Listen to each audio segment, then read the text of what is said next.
천연자원이 없는 한국은 늘 불안합니다. 특히 검은 황금이라 불리는 석유가 없다는 건 꽤 자존심이 상하는 일이죠.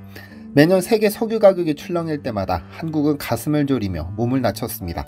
전량 수입에 의존하다 보니 국제정세나 산유국의 한마디에 국가 경제가 흔들릴 수밖에 없는 것이죠. 하지만 한국은 현실을 뒤집기로 했습니다. 한 방울도 나오지 않는 석유를 수입해 정제한 후 다시 고급 석유 제품으로 바꿔 수출하기 시작한 것이죠. 2024년 기준 1061억 달러의 원유를 수입해 이를 정제한 후 석유 제품으로 만들어 931억 달러를 벌었으니 그야말로 무에서 유를 창조해낸 겁니다. 그런데 한국인의 현명함은 여기에서 끝나지 않습니다. 석유를 정제해 만든 생활용품, 가령 플라스틱과 비닐, 타이어 등 고부가 가치 제품을 판매했다가 사용 후 버려진 것을 되가져와 다시 석유로 재탄생시키는 도시유전 기술까지 개발해냈습니다. 쉽게 말하면 플라스틱은 원래 석유를 끓여 작은 알갱이로 만들고 그것을 굳히는 것이기 때문에 그 안에는 여전히 석유 성분이 남아 있습니다. 그걸 다시 끓여 석유를 회수하는 기술을 도시에서 석유를 얻기 때문에 도시유전이라고 합니다. 지금 인천, 서울 할 것 없이 상당히 많은 도시유전 기업들이 등장해 석유 한 방울 없는 나라에서 열심히 석유를 채굴하고 있는 상황인데요. 그런데 최근 세상을 발칵 뒤집은 더 충격적인 기술이 한국인 손에서 태어났습니다. 누구도 전혀 주목하지 않았던 자동차 냉각수의 특수기술을 접목시켜 연비를 약 2배 가까이 높여 석유 소비 자체를 줄이는 혁신을 이뤄냈으니까요. 경제학에서는 얻지 못한 것까지 포함한 것을 기회비용이라 합니다. 도시유전이 폐기물 속에서 원유를 채굴하는 물리적 회수라면 연비계에서는 소비 단계에서 원유를 생산하는 것과 같은 가상회수에 해당할 겁니다. 실제로 석유 가격이 배럴당 80달러일 때 연간 연비 12% 개선으로 절약되는 수입액은 조 단위에 이르며 이는 새로운 유전 하나를 해외에 확보한 것과 맞먹는 수준입니다. 여기에 보충만으로 매연 배출량은 40%나 감소시키면서 모두가 하찮다고 여겼던 냉각수가 이제 탄소 중립 시대의 자동차 산업 전체를 뒤흔들 신소재로 급부상한 겁니다. 지금 전통적인 자동차 강국이라는 독일이나 일본에서도 이게 가능한지 믿지 못하고 혀만 내두르는 중이죠. 안녕하세요, 디스멘털입니다. 인류의 문명사는 열과의 싸움입니다. 산업혁명 시절 증기기관은 물을 끓여 동력을 얻었지만 끓는 물에 열을 식히기 위해 기관사들은 보일러가 폭발하지 않도록 수시로 물과 증기압력을 조절해야 했죠. 내연기관 자동차가 등장했지만 상황은 비슷했습니다. 엔진이 연료를 태워 움직이는 만큼 엄청난 고열을 내뿜었고 이를 식혀주지 않으면 엔진이 과열로 파손되기 일쑤였죠. 현대시대는 더 치열합니다. 자동차, 비행기, 선박 같은 탈 것은 물론이고 스마트폰과 컴퓨터 같은 전자기기에 이르기까지 모든 기계는 작동하면서 열을 발생시킵니다. 고성능 CPU나 GPU는 작동 몇 초 만에 수십 도씩 온도가 치솟아 별도의 냉각팬이나 순행장치를 통해 열을 식혀주지 않으면 성능 저하가 일어나거나 심하면 타버릴 수도 있죠. 열을 식히는 일이 그만큼 어렵고도 중요함을 보여줍니다. 우리는 기계가 아니지만 우리 인간도 열과 끊임없는 전쟁을 합니다. 체온이 36.7도를 넘어가면 우리 몸은 빠르게 모든 시스템을 가동해 체온을 내리고 아이들은 조금만 고열이 와도 심각한 응급 상황이 올 수 있어 가정 상비약 중 가장 중요한 것이 해열제죠. 한편 에너지와 자원 확보도 전 세계적인 전쟁터가 됐습니다. 석유, 가스 등의 화석연료 자원은 한정돼 있는 데다 지정학적인 갈등으로 공급이 불안정해지면서 각국은 자원 안보를 강조하고 있죠. 이런 전쟁 속에서 이미 비싼 돈 주고 수입한 에너지가 열로 버려지는 것은 더 이상 용납하기 힘든 사치가 됐습니다. 에너지 효율을 조금이라도 높여 낭비되는 열 에너지를 잡는 것이 곧 자원전쟁에서 유리한 고지를 점하는 길인 셈이죠. 한 논문에 따르면 실제로 자동차의 경우 연료의 30-40%만 동력으로 쓰이고 나머지 60-70%는 열로 버려지고 있습니다. 즉 약 30%가 냉각수를 통해 엔진 밖으로 버려지는 열이고 나머지 30-40%는 배기가스를 통해 대기 중으로 사라지는 에너지입니다. 다시 말해 우리는 석유 한 방울 안 나는 나라에 살면서 연료의 절반 이상을 열로 날려버린다는 겁니다. 왜 이런 일이 일어날까요? 자동차 엔진에 열을 잡으면 두 가지 효과가 눈에 띄게 증가합니다. 하나는 연비 증가 효과이고 또 하나는 매연 절감 효과입니다. 그리고 모든 이들이 엔진열은 어쩔 수 없이 버려지는 것으로 치부할 때 포월드 코리아의 김성년 대표는 남들이 간과한 냉각수의 역할을 최대치로 끌어올리는 방법에 집중했습니다. 1989년부터 기아자동차를 시작으로 27년간 매달린 끝에 냉각수를 통해 엔진 본연의 기능을 되찾아줬죠. 사실 저도 그렇고 여러분도 그렇고 자동차를 운전하면서 가장 크게 신경 쓰이는 부분이 주유소 기름값과 차량 연비일 겁니다. 둘 다 직접적으로 돈과 연결되기 때문에 더 예민할 수밖에 없죠.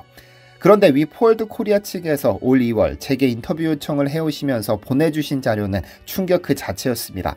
거의 10만 킬로미터를 운행한 2016년식, 그러니까 9년 된 기아 자동차의 K7의 연비가 19.4km였으니까요. 휘발유 1리터를 넣으면 19.4km를 간다는 뜻입니다. 기아 자동차에서 공식적으로 인정한 연비가 8.6km인데 19.4km라는 숫자는 보고도 믿을 수 없는 숫자였습니다. 더구나 자동차는 오래 탈수록 연비는 떨어지기 마련인데 9년 된 차량의 연비가 오히려 높아지고 있다면 분명 비밀이 있을 것 같았습니다.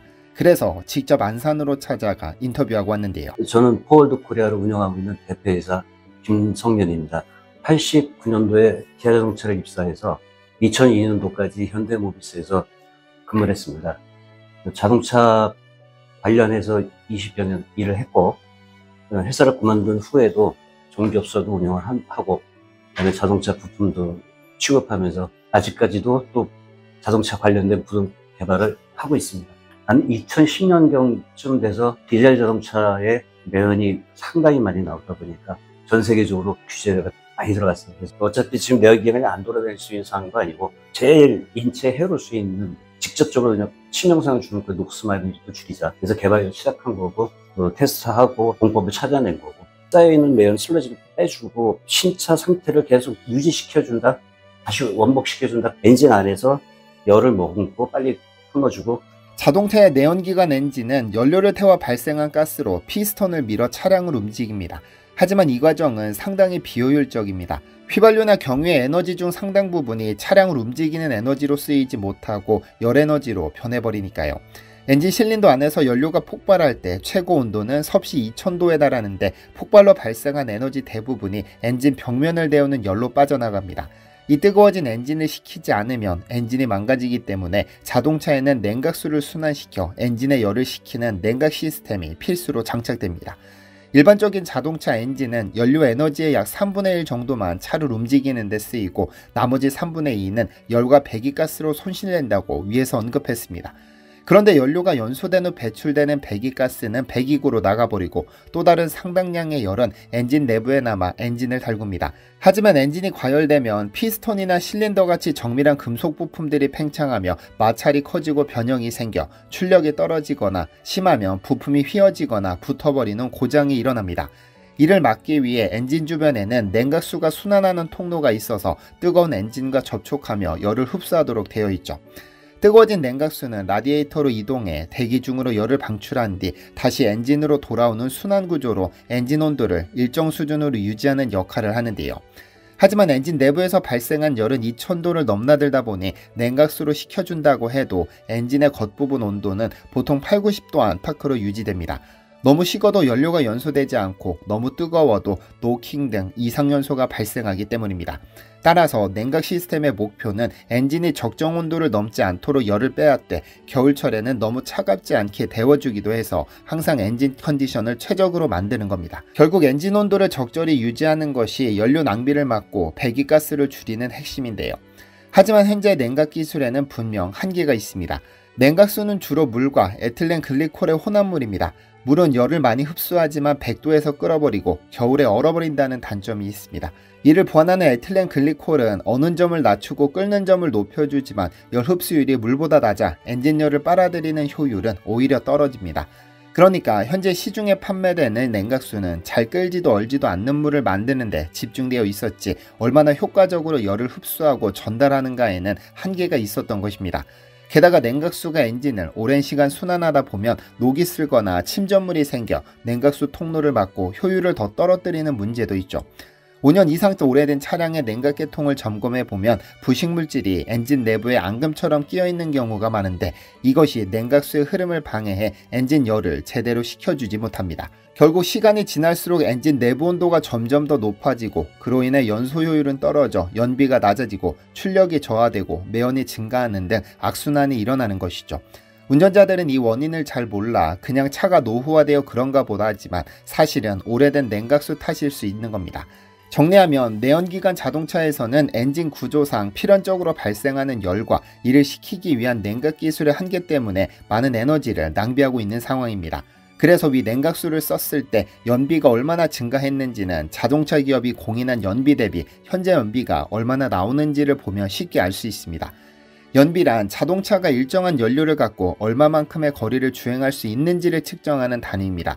쉽게는 1리터를 넣으면 몇 킬로미터를 갈 수 있느냐인데, 만약 10km라면 1리터를 넣으면 10km를 갈 수 있다는 의미입니다. 자동차 회사는 나라에서 지정한 시험기관에서 연비를 측정한 후 이 연비를 나라에 신고하는데 이를 공인연비라고 합니다. 자동차 뒤쪽 유리창에 붙은 스티커를 통해 확인이 가능하죠. 현재 보이는 이 스티커는 2025년식 소렌토 가솔린 차량입니다. 제일 아래 고속도로 연비는 고속도로를 주행했을 때의 연비, 도심 연비는 꽉 막힌 도시에서 차를 타고 다닐 때 연비입니다. 확실히 고속도로에서 달릴 때 연비가 증가합니다. 제일 위쪽의 복합 연비는 도심 연비와 고속도로 연비를 각각 55%, 45%씩 적용해 산출한 연비입니다. 보통 연비라고 말하는 것이 이 복합 연비를 뜻하죠. 그리고 차량은 노후화될수록 연비가 낮아지기 마련인데 엔진 등이 노후화되기 때문입니다. 그럼 실제 사례를 볼까요? 많은 분들이 기아 자동차의 K7을 타고 계시는데 2016년식 K7 3.3 GDI 리미티드 에디션의 공인 연비, 즉 복합 연비는 10km입니다. 그런데 이 사진에서 보이는 K7 차량은 거의 10만 킬로미터를 주행했는데 연비가 19.4km입니다. 9년 된 차량 거의 10만 킬로미터를 주행했는데 연비가 신차 때보다 2배 가까이 들었습니다. 제가 이 수치를 신뢰하는 이유는 이분의 차량을 직접 타봤기 때문입니다. 그러니까 연비가 증가해 남들보다 절반의 기름값만 쓰고 있는 것이죠. 다음 차량을 볼까요? 현재 이 차량은 2022년식 렉스턴 스포츠 디젤 모델인데 현재 연비가 19.2km입니다. 영상 촬영 당시까지 약 23,000km를 주행했는데 놀라지 마십시오. 이 차량의 공인 연비는 10.4에서 11.6km입니다. 이분 역시 같은 모델 차량을 운행하는 사람보다 기름값으로 지출하는 비용이 절반밖에 되지 않습니다. 이분들이 바꾼 것은 냉각수밖에 없기 때문에 얼마나 엔진의 열을 효율적으로 잡느냐에 따라 연비가 증가한다는 점을 직접 확인할 수 있는데요. 국내외 자동차 회사들이 김 대표의 노하우를 신차에 반영했으면 하는 바람이 있습니다. 연비 증가 효과는 확인했으니 이제 매연 절감 효과를 확인해 볼까요? 우선 수치를 먼저 보여드리고 시작하겠습니다. 올해 4월 1일에 정기검사를 받은 이 차량은 대구에서 음식물 쓰레기를 수거하는 7.3톤 차량입니다. 약 11만 킬로미터를 주행한 상태에서 정기검사를 받았는데 통과하지 못했습니다. 질소산화물 배출 허용 기준을 초과했기 때문이죠. 질소산화물은 900ppm이 기준인데 이를 넘어선 933ppm이 나왔습니다. 검사는 기준점을 두고 있기 때문에 무조건 탈락이고 재검을 받아야 합니다. 사실 동료가 운행하는 한 대까지 총 2대가 동시에 검사 대상이었는데 2대 모두 900ppm을 넘어 탈락했습니다. 회사 동료는 850만원을 투자해 차량 내 머플러와 이런저런 부품을 수리해 약 800ppm으로 통과했고 이분은 김 대표를 수소문해서 찾아왔습니다. 그래서 대구로 내려가 냉각수를 전체를 교환한 후 4월 25일에 재검을 받았습니다. 그 기간 약 814km를 운행했는데 결과가 어떻게 됐을까요? 542ppm으로 통과했습니다. 냉각수 하나 바꿨을 뿐인데 매연이 약 30% 이상 절감됐다면 이 기술은 급격한 기후변화를 겪고 있는 현재 상황에 비추어 볼 때 전 세계 모든 내연기관 자동차를 생산하는 기업들이 도입해야 하는 필수 기술입니다. 사실 내연기관 자동차 자체는 인간과 지구에 썩 유용한 존재는 아닙니다. 엔진의 연료를 연소시킬 때 발생하는 배기가스에 상당히 많은 유해물질이 포함되어 있으니까요. 그리고 이것이 김 대표가 냉각수에 관심을 갖게 된 계기이기도 한데요. 배기가스에는 지구온난화와 기후변화의 주요 원인인 이산화탄소, 심각한 중독을 일으키는 일산화탄소, 호흡기에 치명적인 미세먼지, 암유발 물질인 탄화수소, 그리고 대기 중 오존을 형성하는 기후온난화의 최악의 주범 질소산화물이 있습니다.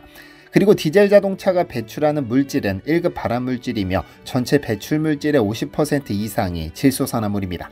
그래서 김 대표는 이 질소산화물을 잡아 인류 건강 증진에 기여하기 위해 냉각수 개발을 시작한 겁니다. 그리고 차량 400대를 시험해 자체 성능 시험까지 끝내고 질소산화물 제로라는 의미의 녹스제로 3.0이라는 제품을 출시했는데요. 그럼 이 녹스제로 3.0은 기존의 냉각수와 어떻게 다른 걸까요? 정답은 광물에 있습니다. 게르마늄을 포함한 히토류 7종을 배합시켜 녹스제로 3.0으로 탄생시켰습니다. 그리고 차량 냉각수 첨가 조성물 제조 방법 및 차량 냉각수 첨가 조성물로 특허를 등록했죠.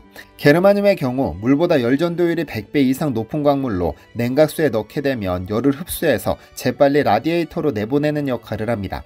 열 전도율이 높을수록 같은 시간에 더 많은 열을 실어나를 수 있으니 2000도 이상의 초고온을 방출하는 자동차 엔진을 시키기 위해서는 없어서는 안 될 필수 성분이죠. 그리고 히토류란 네오디뮴, 란타넘, 세륨 등 주기율표 57에서 71번의 금속 원소들을 가리키는데 그중 발열을 잡아주는 7종을 찾아내 배합했습니다. 이들은 각각 열 전도성 향상, 부식 방지, 점도 조절, 열 안정성 확보 등의 역할을 분담하게 되는데요. 아마 이 영상을 보시면서 그럼 게르마늄과 히토류 7종을 그냥 주전자에 넣고 끓이듯 배합하면 되는 거 아니냐 생각하는 분들이 계실 텐데 그랬다가는 초대형 사고가 터집니다. 김 대표가 이 황금비를 찾기 위해 실험한 차량이 약 400대입니다. 잘못된 비율로 혼합했다가는 오히려 차를 폐차장으로 가져가야 하는 상황이 생길 수 있어 절대 따라하시면 안 됩니다. 그리고 더 중요한 것은 게르마늄과 히토류는 전부 나노화되어 있다는 점, 그리고 그 크기가 전부 다르다는 점입니다. 각각의 성분들의 특성을 잃어버리지 않는 범위에서 그 크기가 결정됐기 때문에 제가 촬영할 당시에도 나노입자 크기가 기재된 정보는 전부 비공개해달라고 요청하셨죠. 기술의 핵심이니까요. 즉 특성을 잃지 않는 범위의 나노화된 크기, 그리고 그렇게 만든 8종 성분의 평균 배합비가 녹수제로 3.0의 핵심입니다. 총 400대의 차량 실험을 통해 소수점 둘째 자리까지 정확해야 최적의 성능을 발휘한다는 결론이 났기 때문에 따라하고 싶어도 함부로 따라할 수도 없는 기술인 겁니다.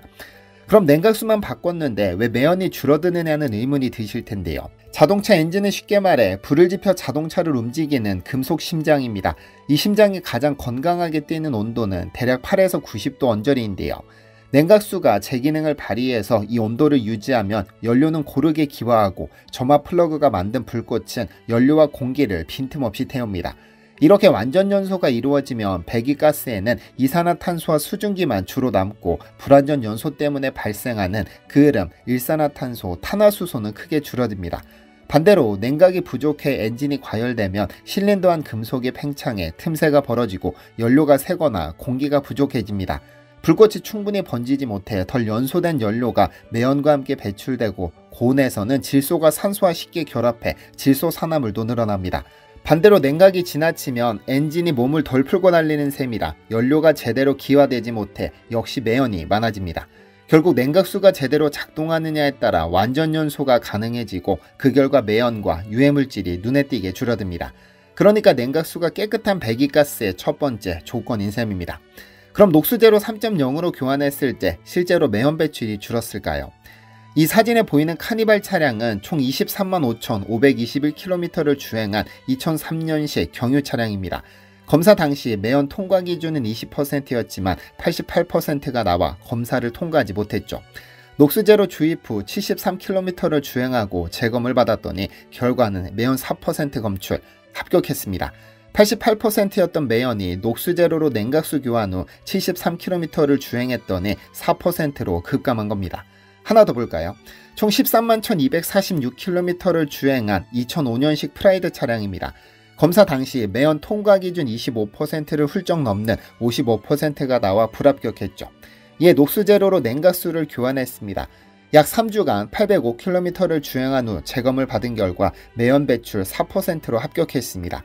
사실 포월드 코리아에서 제게 보내준 검사 결과 자료만 해도 좋기 수십 대가 넘습니다. 대부분 매연이 너무 많이 배출돼 검사에 통과하지 못한 차량이고 녹수제로로 냉각수를 교환한 후 전부 통과한 증거 자료들입니다.